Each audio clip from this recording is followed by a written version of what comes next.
Welcome to Classic Comedy of Old Time Radio. I'm your host, Ron Eckelbarger. Here comes William Bendix as the inimitable Chester A. Riley in The Life of Riley. This is episode number 192, and it is entitled The Monkey. It originally aired on March 13th, 1948. New, it's amazing. It's Prell, P-R-E-L-L, Procter & Gamble's new Radiant Cream Shampoo in the handy tube. Prell brings you The Life of Riley.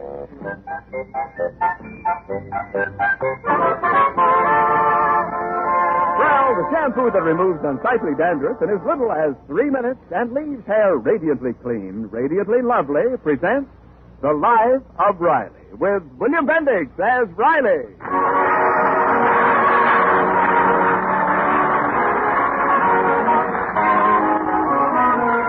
Those who know him best will freely admit that Chester A. Riley is indeed a generous soul.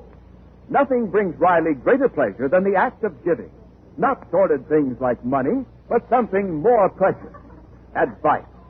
For instance, the other night, Riley had a dinner guest, a young fellow who works alongside of Riley at the plant, and during coffee, Riley was sounding off. Believe me, Henry, there's nothing like marriage. We've been married 18 years. Greatest investment in the world. Why, Riley, stop dropping ashes on the carpet. when I was a bachelor, if I wanted a good meal, I had to spend at least $2 in a restaurant. But I was smart. I invested that same $2 in a marriage license. Now look what I got. A combination cook, maid, and housekeeper. And a scrub woman and laundress. Yeah, when I go out to shoot pool, she's also a babysitter. Yeah, marriage is fine for some people. For everybody. Take the tips from me, Henry. Find yourself a nice girl. Get hitched. Peg, do we know some old maid who'd make Henry a... Riley. I am married, Mr. Riley. You are? Don't show on your face. Why, you never mentioned it, Henry. Well, the fact is we're not living together. Really? Peg, you hear that? They're married, but they're not living together. That's a cute arrangement. Oh, Riley. For heaven's sake. Well, I think it's a very... Oh, you mean you split up? Yeah, Marge is living with her mother. Well, what happened? Well, you see, Marge and me had this big fight, and... Oh, what started the fight? Well, last June we got married. That's what usually starts it. Riley, will you stop interrupting? Well, everything was fine for a few months. We both had jobs, but I believe one person working in the family's enough. Oh, I see. She refused to let you quit. Oh, no, I wanted her to quit, but she wouldn't. We were always having little quarrels about it until one night we had a real big fight. Tell us about the big fight. Well, she claimed I didn't love her anymore, and she started to cry, and she said she's through, and she told me to pack up and get out. So I left. Well, that's all very interesting, but tell us about the big fight you had. Well, that was it. Oh, I thought you meant with slogan. So you left her, huh? Well, I think you did the right thing. Well, I don't know. I think I was in the wrong. You were, Henry. I'm sure she didn't mean any of it. You think maybe I ought to call her up, Mrs. Riley? Oh, yes. Don't you do it. Let her come to you. But, Riley, maybe... I know what I'm saying from personal experience. Peg and me almost busted up the first year. You separated? Yes, sir. It was a clean break. She handed me her wedding ring, and I handed her the $3 she paid for it. But did I go crawling back? No, sir. I waited till she came to me. Take my advice, Henry. You wait till Marge comes to you. I don't care if it takes 10 years. Oh, you don't mind if it takes 10 years. No, I got patience. You really think that's best? Now, Henry... Positive. Well, now that I solved your little problem, Henry, let's celebrate with a round of Coke. I'll go get them. Mr. Riley's right. After all, she told me to go. Let her come to me.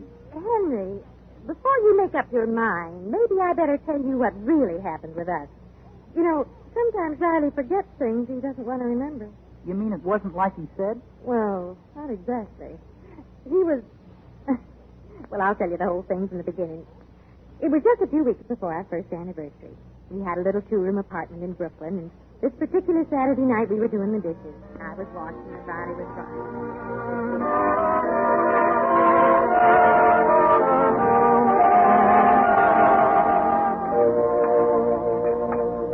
Any more dishes to wipe, Peggy? Oh, that's all right, dear. I'll finish up by myself. You run along to your poker game. Well, I hate to leave you alone like this. Oh, I don't mind. I got some letters to write.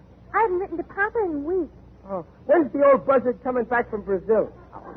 Chester, you promised you wouldn't talk that way about Papa. Oh, I know, but I can't help it. I can't forget how he insulted me when I broke the news we were married. Well, that's all past Imagine now. offering me $50 to have the marriage annulled. Now, your mother's different. She was real sweet about it. She offered me $100. Now, you stop, Chester. Now, listen. Papa'll be home in a few weeks, and I don't want any fight. Okay, Peggy. Now, run along. And remember, you'll be home by 11. You promise? At 11, I promise. And good luck in the poker game. Good night. Thank you. You getting something? Oh, of course. Here's a kiss. Well, I meant Oh, yes. Here's your 50 cents. Try not to lose it all. Thanks. Oh, gee, you're sweet, Peggy. You really trust me. Here, you let me go out all alone on a Saturday night, and how do you know I won't squander this whole 50 cents on some gorgeous doll? Oh, listen, Casanova, you talk big. Oh, yeah. Plenty of beautiful girls were crazy about me, and still are, like Lucille Manning. Why, she was... Stop it. If a beautiful girl as much as looked at you, you'd faint. No. That's what you think, Mrs. Daddy. When I come face to face with a beautiful dame, I don't faint. She faints. Good night, sweetheart.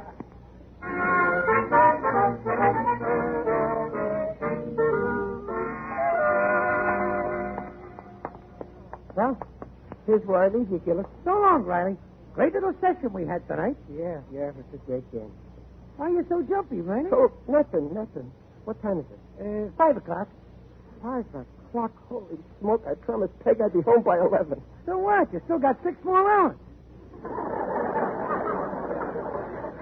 I mean 11 last night. Oh, so that's it. Afraid of the ball and chain, huh? Gillis, please, Gillis, pipe down. You wake her up. Good night, Sonny. Don't let Mama spank too hard. Wise guy. Oh, I hope she's asleep. She's asleep. Good. I hope she don't wake up. I'm 6 hours late. I could tell her my watch is slow. Yeah, that's a good excuse. Well, I haven't got a watch. Darn those mice. I got to rent a captain. Oh, it's my shoes. I better take them off before I wake Peg.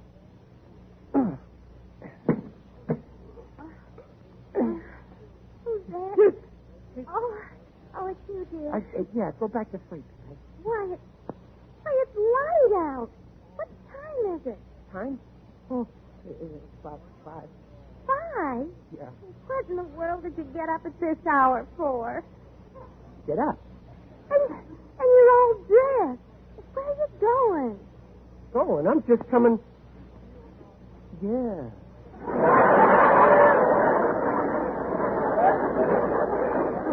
Yeah, I'm going to work. That's it. Work.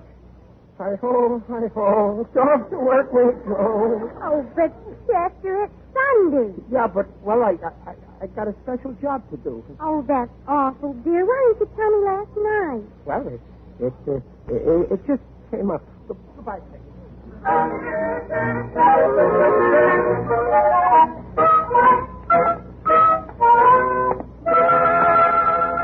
Oh, I'm dead. I gotta get some sleep. Only 7 o'clock. Everything's closed. I gotta sit down and rest a minute. Oh, this feels good. Hello there, Riley. Huh? Who's that? Don't tell me you've forgotten me. Oh, hello, Lucille. What are you doing? Hey, don't lie down on that fender. Excuse me, Lucille. I'm dead tired. Well, hop in. I'll give you a lift. Oh, well, thanks. Where are you going, Riley? No place, Lucille. I got a whole day to kill. Oh? Well, how about coming with me? The Greenpoint Social Club is giving a picnic. How about it, Riley? No, okay. Same old Riley. Life of the party.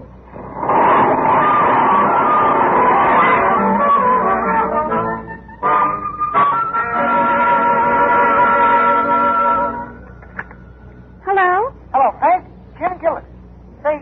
Honeybee was wondering if you kids would like to spend the afternoon together with us. Oh, well, we'd love to, but Chester isn't home. He's working. What? Well, he's working. The poor dear left at 5 this morning. Hey, but that's when he... Oh, the poor dear. Yes, it's a shame, isn't it? Yeah, well, look, as long as Riley is, working, how's about you coming with us? Well, I'd love to. Where are we going? To a picnic. The Green Plate Social Club.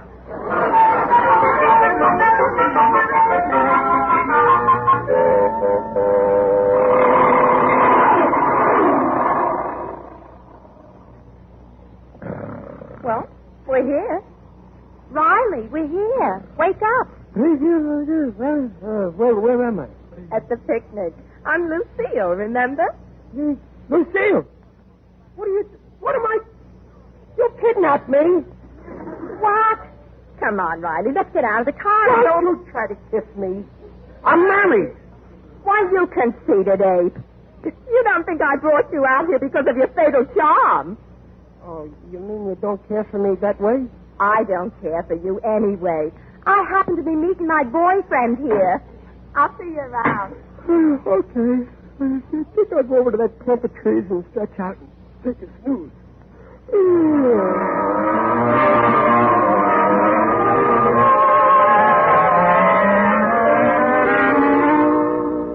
Here's a nice spot, Peg. Right near that clump of trees. Oh, yeah, that's fine. Hey, listen to that. I didn't know there was a sawmill on the premises. What? That's snoring. There's only one man I ever heard snore like that. Oh, it can't be him. He's working. Well, I better go back to the car and help Honeybee with the glove. I'll set up the grate for the fire. It's a little bent. Oh, I can straighten it out with this rock. Oh, you better get some water for the coffee.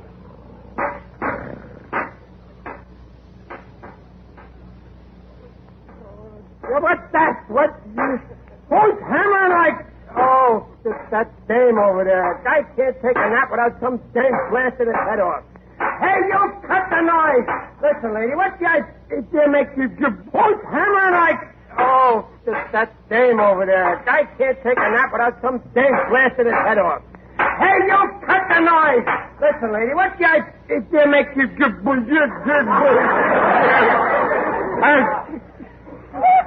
Excuse me, I got the wrong lady. Chester Riley, what are you doing here? I thought you had to work today. Well, you see, I just said so, but... You lied to me. You don't love me anymore. Yes, I do, honest. Don't cry. Get away from me. How could you be so mean? Leaving me at home and going to a picnic all by yourself. Oh, no, I didn't come by myself. I came with Lucille. I hate you. But Peg, you don't understand. I just let Lucille pick me up. But don't cry, Peggy. Come home. I can explain I stay in the same house as you. If we're through, you can pack your things and get out. Okay. If that's the way you want it, I'm through, too. I never want to see you again. Well, don't worry. You won't. I'm leaving for good.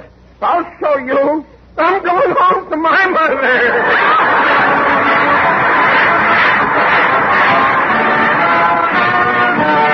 We'll hear the second act of the life of Riley in a moment. Oh, Ken, they're singing the praises of Prell, Procter & Gamble's Radiant Cream Shampoo in the handy tube. That's right. Prell's something to sing about for two reasons. First, it's Prell for hair shining with radiance, because Prell can't leave a dulling soap film. Prell leaves hair soft and smooth, radiantly lovely. Second, Prell's wonderful for unsightly dandruff. Yes, doctors' examinations prove that Prell removes unsightly dandruff in as little as 3 minutes, and that regular Prell shampoos control it. And Prell rinses out fast, even in hardest water. That Prell tube's something to sing about, too. No waste or spill, no broken bottles. So for hair radiantly lovely, free of unsightly dandruff, join the million to ask for... Prell shampoo leaves hair radiant, gleaming bright. Not a bit of dandruff is in sight. Comes in a tube, handy too. Prell shampoo. by Prell Shampoo. And now back to The Life of Riley with William Bendix as Riley. Mrs. Riley is telling the story of the Riley's first marital rift to a young man who's having the same problem. And so that's how Riley and I happened to split up. And Mr. Riley went home to his mother? Yes, and I stayed alone in the flat. We were both pretty stubborn and pretty silly. Neither one of us would make the first move to patch things up. Well, how did you get together again? Well, one day I was sitting home moping when little Jenny Watkins, she was our neighbor's little girl, well, she came rushing into the house very excited. Mrs. Riley! Mrs. Riley! Oh, Jenny! Well, what's the matter? He's back. He's come back. My husband? No, your father from South America. Oh, Papa! And you should see what he brought you. A little baby monkey. What? A little baby monkey. He's coming up the stairs. Oh, you should see that monkey. Here, that's the monkey. Peggy, my child. Oh, Papa, I'm so glad you're back. It's good to be back. Let me look at you. You don't look well, Peggy. Those shadows under your eyes. Oh, well, I'm all right. Papa, why didn't you write when you were coming? I wanted to surprise you. Look what I brought you. I remember when you were a little girl, you always wanted a monkey. Oh, he's cute, Papa. Can I play with him, Mrs. Riley? Well, later, Jenny. You run along now, honey. Okay, Mrs. Riley. Look, Peggy, look, the monkey's going through your purse. By the way, where's that big baboon you've got? Baboon? Your husband. Chester. Well, we're not living together anymore. What? Yes, he left a few months ago. Deserted you, huh? I knew he was that kind. I told you so. Well, you're better off, child. But he didn't desert me. Anyway, I'd rather not talk about it, Papa. Peggy, don't tell me you're still in love with that oaf. Me? In love with him? Why, I should say not. I'm through with him. For good. Well, now you're showing some sense. Oh, what's the matter with the monkey? Look how he's holding his stomach. Oh, he's just a little off his feed. Sea voyage. You better have a veterinarian look him over. Oh, I will. Maybe I better take him out in the backyard and give him a little fresh air. Good idea. Come on, out we go. Poor little girl. When I think of what that big lummox... Come in. Excuse me, it's Peggy. Mr. Barker, you're back. Welcome home, Pop. Get out of this house, Riley. But, Pop... Don't pop me or I'll pop you. You've got your nerve showing up here. Haven't you made my little girl suffer enough? I know. I shouldn't have stayed away so long. That's why I came to ask her to take me back. Now, it's too late. She's through with you for good. She told me so. She couldn't have said that. Not Peg. When we got married, she said we're like Romeo and Juliet. Please, go tell Peg her Juliet has come back to her. She doesn't want to have anything to do with you. My lawyer will get in touch with you. There'll be the usual settlement, of course. Settlement? Yes, the alimony. Alimony? Well, you've got your nerve. You expect me to... I ain't taking no alimony. I got my pride.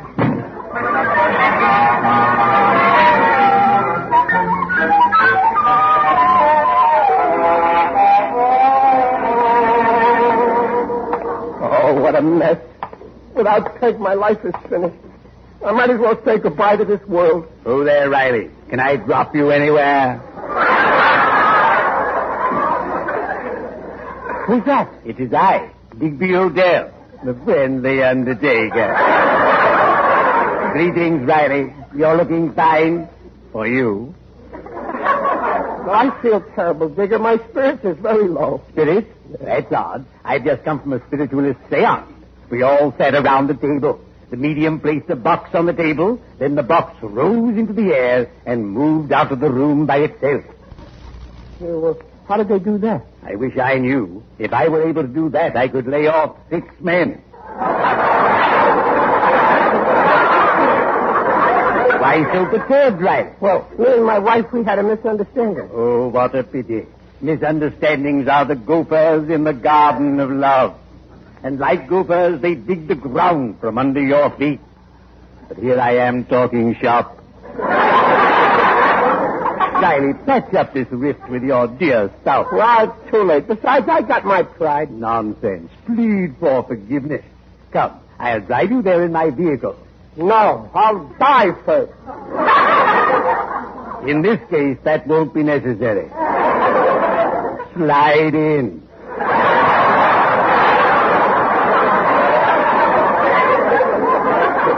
No use. I'm going to see a lawyer about a divorce. I'm afraid you haven't got an airtight case.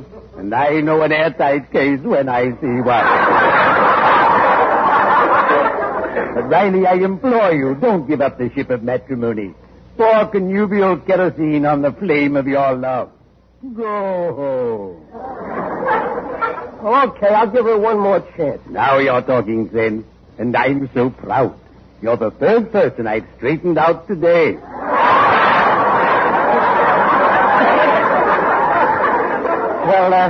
Well, thanks, Digger. But you're the only one who said thanks.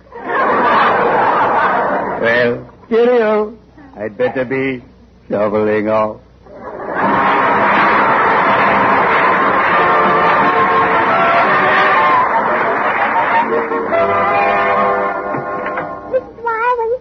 Mrs. Riley. Oh, hello, Jenny. Oh, say, I'm busy now, dear. The doctor's here to examine the little monkey. I know. Is he all right? Oh, yes, he'll be fine, but he needs a special diet. Oh, sure, he's still a little baby. Well, run along now, will you, honey? Bye, Mrs. Riley. Goodbye, dear. Oh, hello. Oh, hello, Jenny. You been away, Mr. Riley? Yeah, I was, Listen, Jenny, is Mrs. Riley upstairs? Yes, she's there. The doctor's there, too. Doctor? What doctor? Is she sick? Didn't you know? She had to call a doctor on account of a little baby. Baby? What baby? Where did you see it? It just came. A baby! Out of my way! Oh, my poor Peg, I didn't know. Why didn't she tell me? Oh, my poor pretty little wife. Oh, excuse me. Why don't you look out, young man? I'm sorry, I'm in a hurry. You knocked my bag out of my hand. I'm sorry. Here's your bag. Bag? You must be the doctor. Yes, I am. Oh, I'm Riley. Is everything okay? Now, don't worry. Everything is all right. Oh, thank heaven. And how's the little... Fine. He's the cutest little monkey I ever saw. He? It's a he. I always wanted a he. How much did he weigh? Oh, about 7 pounds. Fine specimen. Oh, that's wonderful. I got to see my wife. Just a minute, Mr. Riley. Yeah? You can save me a trip to the drugstore. Oh, sure. I'll go right away. Here, a list of supplies you'll need. Supplies? Yes. Yeah. Let's see. Bottles, nipples, absorbent cotton, small blanket. Oh, this is going to be fun. Evaporated milk, 5 pounds of peanuts.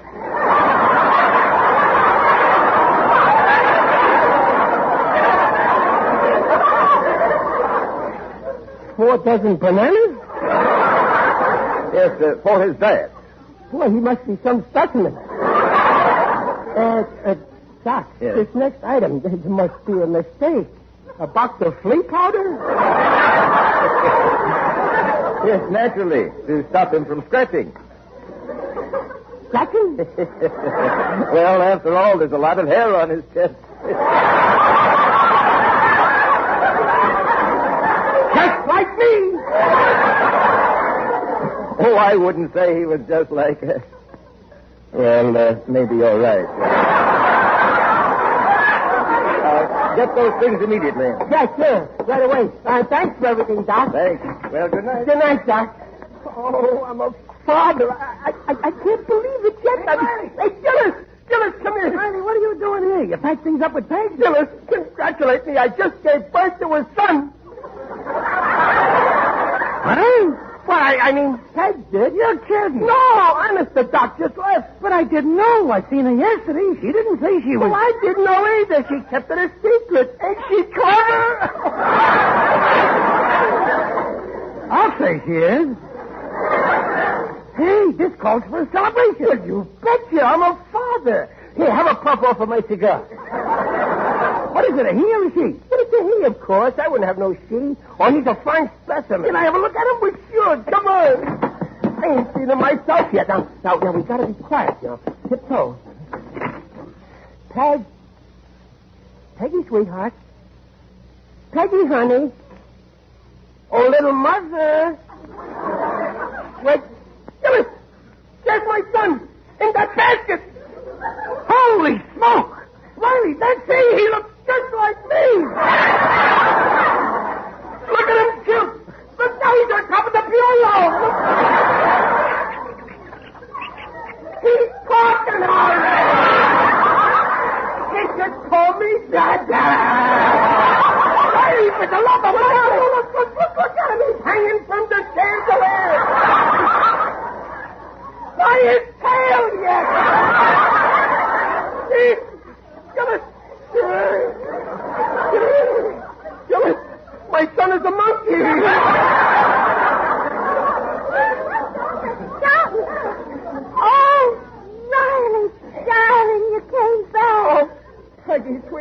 Peggy, I thought...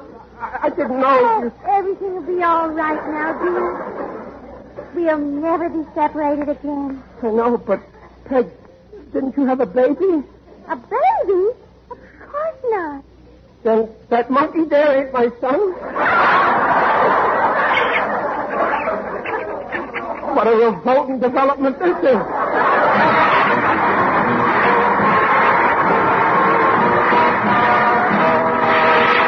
The Rileys will be back in just a moment. For truly radiant hair, it's Prell, Procter & Gamble's Radiant Cream Shampoo in the handy tube. This is Carl Van Metzrath of El Paso, Texas, right? Since using Prell, I've had so many compliments on how lovely my hair looks, I never fail to recommend it to all my friends. My motto is, try Prell once, you'll use Prell always. Yes, one trial will prove that Prell's wonderful for two reasons. Removes unsightly dandruff quickly, leaves hair radiant. You'll sing about... Prell shampoo, leaves hair radiant, gleaming bright. Not a bit of dandruff is in sight. Comes in a tube, handy too. Prell shampoo. Well, here's the Coke. Help yourself, Henry. Thanks. Now, where was I? Oh, yeah, I was telling you how Peg and me split up. Well, did I go crawling back to her? No, sir. Riley, You... I told Henry the story. Oh. Everything? Even about the little... Even about the little... Oh, there you go again, Peg. That's the second time you made a monkey out of me.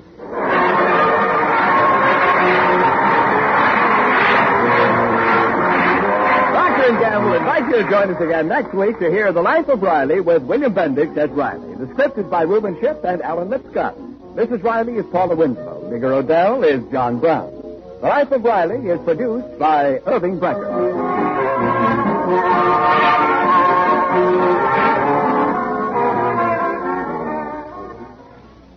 Only Riley would believe that a monkey was his baby. That's all I have to say about that. Please send your questions and comments to host@classiccomedyotr.com. Come back next Friday for the next episode of The Life of Riley and check in on Monday for the next installment of The Aldrich Family. Until next time, in the words of Virginia Woolf, if you do not tell the truth about yourself, you cannot tell it about other people.